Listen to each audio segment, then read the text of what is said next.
Ganito ba ang inyong SCC ayaw mag-charge? Kapag ayaw mag-charge, may problema po yan sa settings. So nakalagay na po, no, yung ating solar panel. So ganito lang gagawin mo, no? So bali, yung karga ng battery ay 12.8 lang. So yung battery po natin ay LiPo. Okay, kapag LiPo ang inyong battery, kailangan yung settings ilagay mo rin sa LiPo. Okay, so paano nga ba? Ito lang, no? Ito yung kanyang mode. Okay, mode po ito, kumbaga settings. Ito po yung up, ito po yung down, or ito po yung plus, ito yung minus. Okay, so ganito lang.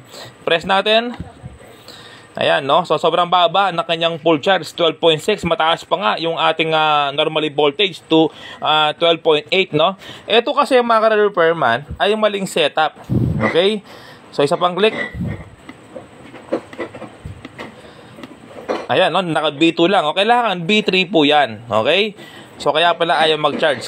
Paano man nalaman kapag ito yung nag-charge? May blink po. May blink yung kanyang solar. Ito.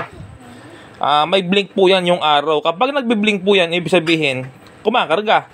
Okay? Pero sa ganitong klase, na hindi siya nagbi-blink, ay hindi po kumakarga. So ganito lang. Press natin. Press. Press. Press. Ayan. Long press natin. Long press. Ayan. Kapag nag-blink na po yan, ilipat na po natin ng B3. Ayan, no? Nag-charge na. Oh. B3. Tapos long press. Ayan. Tapos, ayan, mga ka-repairman, nag-charge na, no? Ayan. So, bali, yung full charge ng ating battery, check natin. Ayan, no? So, bali, 14.6 mga ka-repairman. Hindi. Mali, no? Ayan, 12.8 yung laman ng battery, 12.8. Tapos, ito yung kanyang full charge pala, no, 14.6. Pero ayoko, no. Gusto ko lang yung full charge ng ating battery na floating ay 14.4 lang. Okay, so bali ilipat natin. Ayan, long press. Yan, tapos minus natin 14.4. Yan, tapos long press. Ayan po yung kanyang full charge, no, 14.4.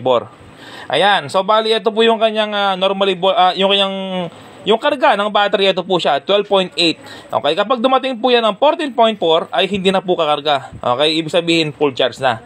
'Yon.